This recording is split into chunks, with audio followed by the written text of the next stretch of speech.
2004లో అంటే 2014లో వచ్చినటువంటి తెలంగాణ ఏదైతే ఉందో ఆ తెలంగాణ తర్వాత ఇప్పుడు చెప్పిన సామాజిక తెలంగాణ కానీ ప్రజా తెలంగాణ కానీ ప్రజాస్వామిక తెలంగాణ సంబంధించిన విషయంలో ఆ తర్వాత వాటికి సంబంధించిన పోరాటాలు జరగలేదు. తెలంగాణ తెచ్చింది నేనే ఇచ్చింది నేనే అన్న మాటల దగ్గర మనం అందరినీ ఆపి తెచ్చింది మేము అని చెప్పేసి ఒకరు, తెచ్చుకున్నది నేను అని చెప్పేసి ఒకరి దగ్గర మొత్తం రాజకీయం చేసి ఈ ప్రజాస్వామిక ఉద్యమాల కోసం కానీ ఆనాటి బీరలలిత వారసత్వంతో జరిగిన పోరాటాలు లేవు, మారోజు వీరన్న నాయకత్వాన్ని ముందు తీసుకుపోతున్న పోరాటాలు కనబడలేదు అనేది తెలంగాణలో మాట్లాడుకుంటున్న విషయం.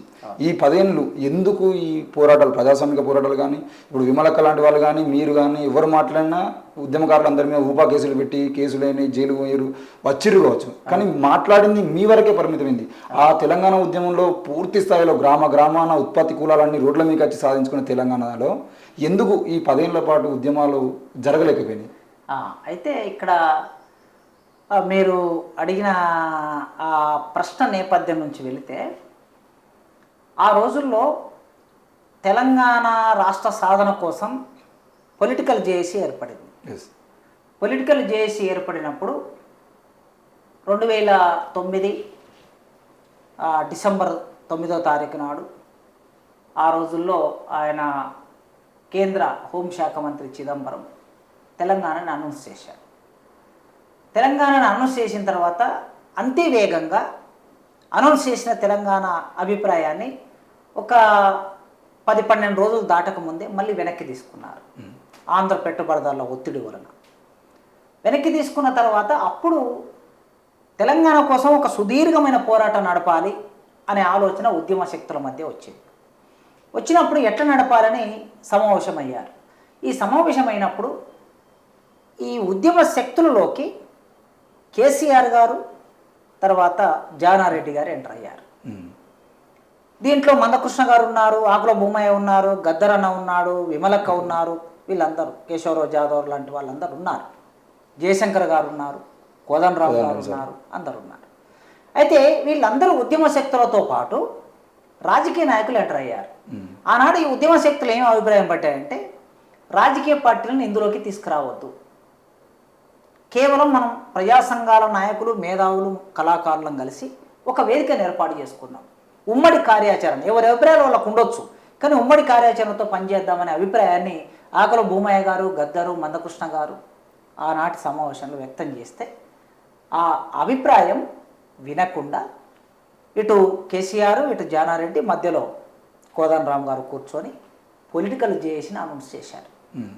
సరే, ఆ పొలిటికల్ జేఏసీలో కొన్ని సంఘాలు కూడా ఉన్నాయి, కానీ వీళ్ళు ఎవరైతే ఈ ముగ్గురు ఉన్నారో ఈ ముగ్గురు బయటకు వచ్చి ఆల్టర్నేటివ్ ఆర్గనైజేషన్స్ పెట్టుకున్నారు.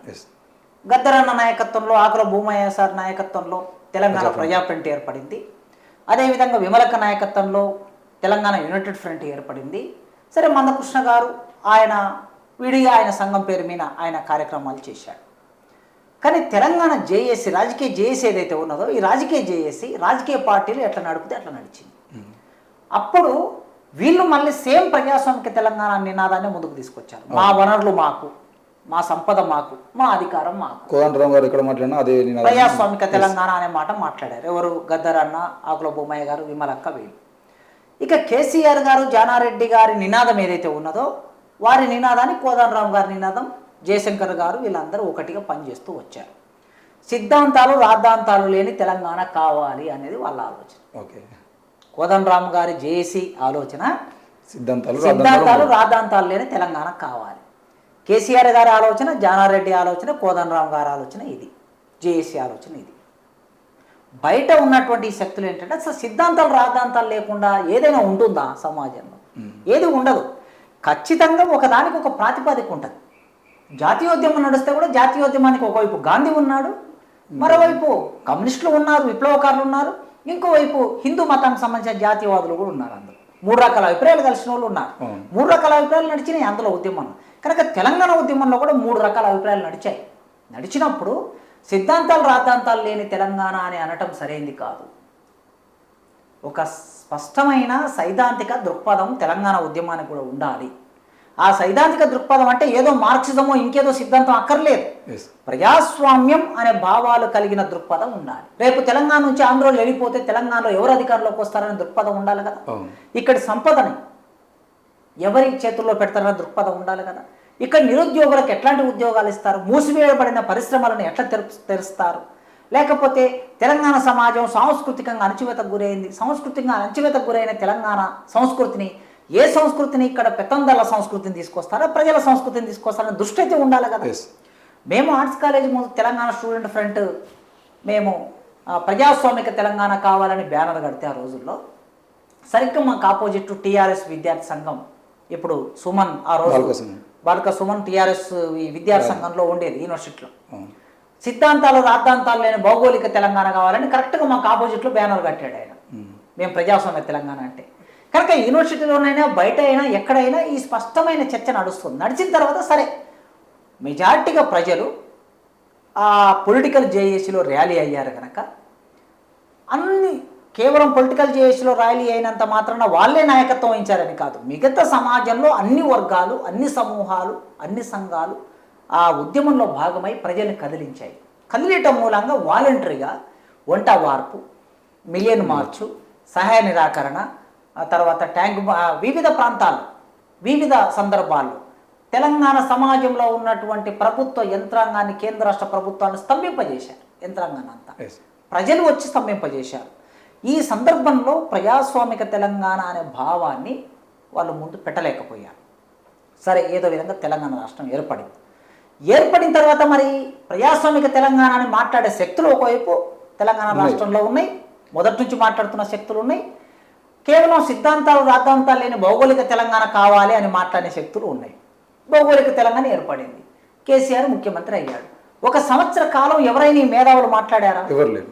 ఏం మాట్లాడారు? పైగా మా లాంటి వాళ్ళని ఎవరైనా మాట్లాడితే ఏమన్నారంటే, మీరు అప్పుడే మాట్లాడతారా, ఇప్పుడే బాలుడు పుట్టాడు, పసిబాలుడు పుట్టాడు, మీరు ఇప్పుడే ఆవకాయతో అన్నం పెడతారా, ఏదో చిన్న చిన్న ఉగ్గు పెట్టాలి కానీ అని మాట్లాడారు ఈ మేధావులందరూ.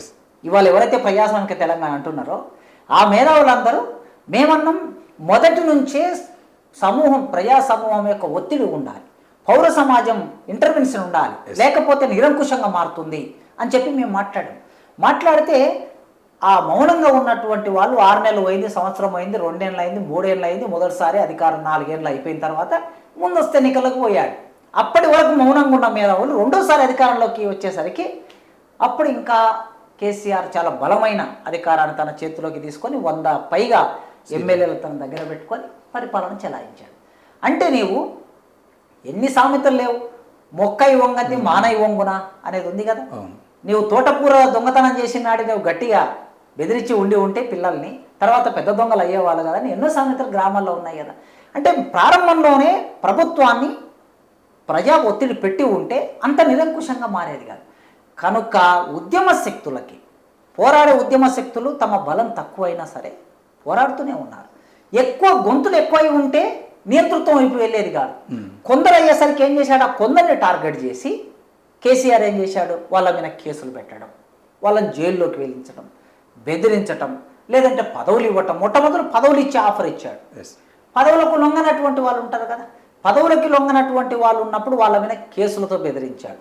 కేసులకు కూడా భయపడకుండా పోరాటం చేస్తుంటే మమ్మల్ని తీసుకెళ్లి జైల్లో పడేశాడు. ఊపా కేసులు అంటే అసలు బెయిలే రాదు, మామూలుగా బెయిల్ రానటువంటి కేసులు పెట్టి జైల్లో పడేశారు. ఇవన్నీ జరుగుతున్నప్పుడు మీరు ఎంత మౌనంగా ఉన్నారు వీళ్ళంతా. అయితే సమాజంలో తక్కువ స్థాయిలోనైనా సరే, మందర స్థాయిలోనైనా సరే ప్రజాస్వామిక తెలంగాణ కావాలి అనే అభిప్రాయం, తెలంగాణ సమాజం ప్రజాస్వామికంగా ఉండాలనే అభిప్రాయం మొదటి నుంచి ఇక్కడ ఉండింది. అయితే మీరు అన్నట్లు పెద్ద ఎత్తున ఉద్యమాలు జరగాలి. ఉద్యమాలు జరగకపోవడానికి కారణాలు ఉన్నాయి. ఆ కారణాలు ఏమిటంటే, తెలంగాణ ఉద్యమానికి నాయకత్వం వహించినటువంటి వాళ్ళలో, ఆ ఉద్యమంలో పాల్గొన్నటువంటి వాళ్ళు ఎక్కువ మంది ప్రభుత్వంలోకి వెళ్ళటం, వివిధ పదవుల్లో. తర్వాత ఆ ఉద్యమానికి నాయకత్వం వహించినటువంటి కొందరు మౌనంగా ఉండటం, మరికొందరు ఇప్పుడైనా మాట్లాడటం అని అనుకోవటం. వీటి ఫలితంగా ప్రజలు సమీకరించే ఒక ఉద్యమం జరిగే పరిస్థితి లేకుండే. దానివలన మీరు అన్నట్లు తెలంగాణ సమాజంలో ప్రజాస్వామీకరణ వైపు ప్రయాణించవలసింది, ఇది నియంతృత్వం వైపు ప్రయాణించింది. నియంతృత్వం వైపు ప్రయాణించిందే గనక ప్రజలు తమ అసమ్మతిని ప్రకటించే సందర్భం ఏదో ఒకటి వస్తుంది కదా. ఆ అసమ్మతి ప్రకటించే సందర్భం అనేది వచ్చింది కనుకనే ఆ అప్రజాస్వామికంగా పరిపాలించిన పాలకుని దించేసి వేరే వాళ్ళకి అధికారాన్ని అప్పచెప్పారు.